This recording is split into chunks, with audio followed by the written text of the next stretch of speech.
मंजिल गुरुकुल में आपका स्वागत है। जय राम जी की और जय जोहार। आज का महत्वपूर्ण टॉपिक है अयोध्या में राम मंदिर का स्वरूप। अयोध्या में अभी जो राम मंदिर बन रहा है उसका स्वरूप कैसा होगा, कैसे दिखाई देगा, क्या क्या उनकी विशेषताएं हैं, कितना खर्च होगा और इसे कितनी मेहनत से बनाया गया है, इन सब के बारे में जो जानकारी है मैं इस वीडियो के माध्यम से आपको बताने वाला हूँ। तो सबसे पहले हम आगे बढ़ते हैं इसकी शुरुआत से। सुप्रीम कोर्ट से न्याय मिलने के पश्चात लोकसभा में जो है इसके निर्माण के गठन प्रारंभ की गई और सबसे पहले जो है 2020 5 फरवरी 2020 को लोकसभा में ट्रस्ट के गठन किया। ट्रस्ट में 15 सदस्य होंगे जिसमें 12 सदस्य जो है वो सरकार जो है देगी और 3 सदस्यों का चयन किया जाएगा। तो शुरुआत में इस ट्रस्ट का जो अध्यक्ष है वो नित्य गोपाल दास जी को बनाया गया और इनके जो महासचिव है वो चंपत राय जी को बनाया गया। साथ ही इस मंदिर निर्माण के जो समिति के जो अध्यक्ष हैं उसको जो है श्री निपेंद्र मिश्रा जो पूर्व आईएएस है उनको बनाया गया। मंदिर का जो निर्माण है वो पूरी तरह से भारतीय परंपरा के अनुसार और स्वदेशी तकनीक से किया गया है। सबसे पहले इसकी खूबियां हैं कि पूरी तरह से भारतीय परंपरा अनुसार है और स्वदेशी तकनीक होगा। इस मंदिर का जो निर्माण है वो नागर शैली में किया गया है। 70 एकड़ से 2.77 एकड़, जिसमें 57,400 वर्ग फुट पर, फिर से 2.77 एकड़ से में अर्थात 57,400 वर्ग फुट पर इस मंदिर का निर्माण किया जाएगा। यह जो मंदिर है वो नागर शैली में है और मंदिर जो है 3 मंजिला होगा। 3 मंजिला होगा मंजिल जो है। इस मंदिर को बनाने में लगभग 2000 करोड़ का खर्चा आएगा। श्री राम जन्मभूमि तीर्थ क्षेत्र ट्रस्ट के द्वारा इस मंदिर का निर्माण किया जाएगा और यह जो मंदिर है वो 3 चरणों में पूरा होगा। इस मंदिर का जो पहला चरण है वो 30 दिसंबर 2023 को पूरा हुआ। जैसे ही पहला चरण पूरा होगा, अभी 22 जनवरी 2024 को प्राण प्रतिष्ठा किया जाएगा और प्राण प्रतिष्ठा करने के बाद में जो है मंदिर को भक्तों के लिए प्रवेश दे दिया जाएगा। यानी कि प्राण प्रतिष्ठा जो 22 जनवरी 2024 को होने वाला है, उसके बाद यह मंदिर के दर्शन जो भक्त है, राम भक्त हैं, वो सब कर सकते हैं। मंदिर 3 चरणों में पूरा होगा।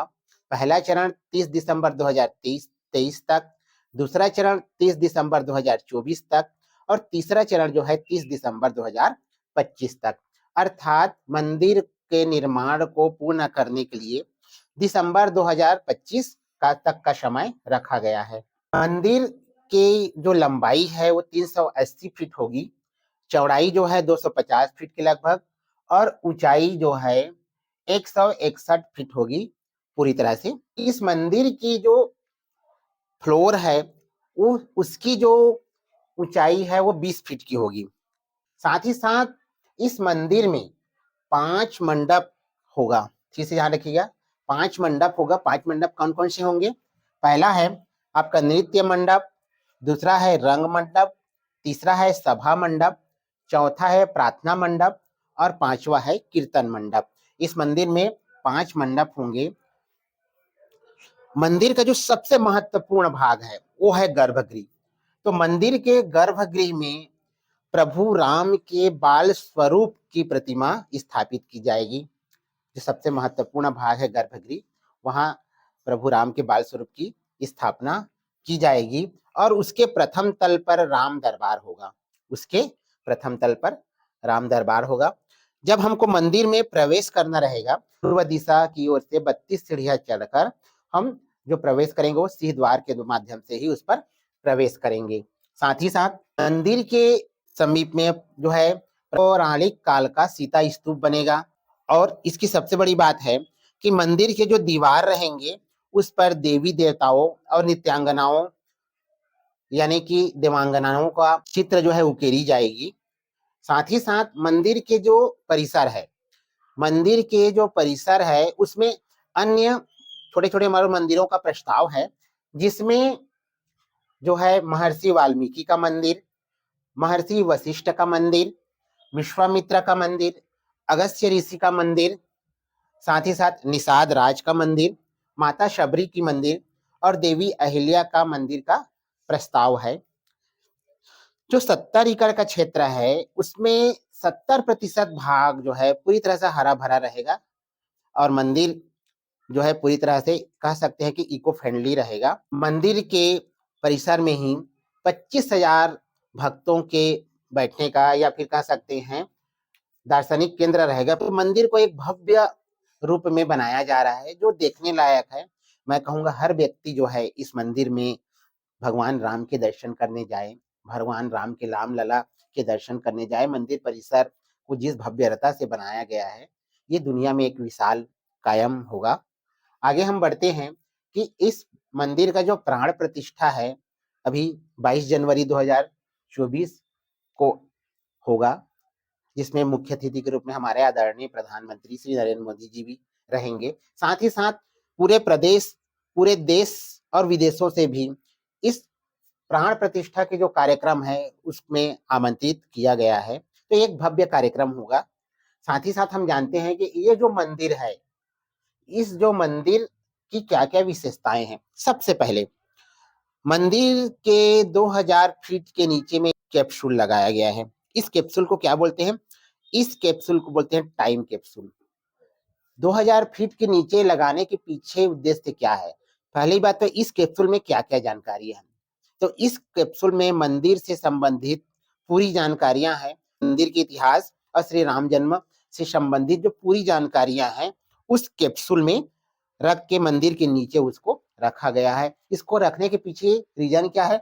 इसको रखने के पीछे रीजन है कि यदि समय बदलता है, यदि किसी प्रकार से कुछ क्षति होती है या कोई असामाजिक तत्व द्वारा मंदिर को क्षति पहुंचाया जाता है जैसे पहले हुआ था, तो उसमें मंदिर का जो अगर मंदिर को पूरी तरह से हटा भी देंगे तो भी उनका जो अस्तित्व है वो उस कैप्सूल के माध्यम से हमको जानकारी मिल जाएगी। और यह जो केस जो है इतना लंबा चला वो ऐसा दूसरा बार या दोबारा ऐसा नहीं होगा। इसी उद्देश्य को ध्यान में रखते हुए मंदिर के नीचे में 2000 फीट पर जो है एक टाइम कैप्सूल को लगाया गया है जो बहुत ही उचित है। मंदिर का निर्माण करते समय जो है 2587 पवित्र स्थानों से 2587 पवित्र स्थानों की मिट्टी लाया गया है ताकि सभी का आशीर्वाद, सभी जगह का आशीर्वाद वहां मिले। साथ ही साथ 150 नदियों का पवित्र जल से मंदिर का निर्माण किया गया है। साथ मंदिर को इस तरह से बनाया गया है कि पूरी तरह से इसमें स्टील और लोहे का प्रयोग बिल्कुल नहीं किया गया है। इसलिए नहीं किया गया है कि वो उसमें जंग लगने की संभावना है और इससे उनका जो मंदिर का जो काल है वो घट सकता है। तो इसमें पूरी तरह से स्टोन पत्थर का प्रयोग किया गया है, ग्रेनाइट पत्थर का प्रयोग किया गया है।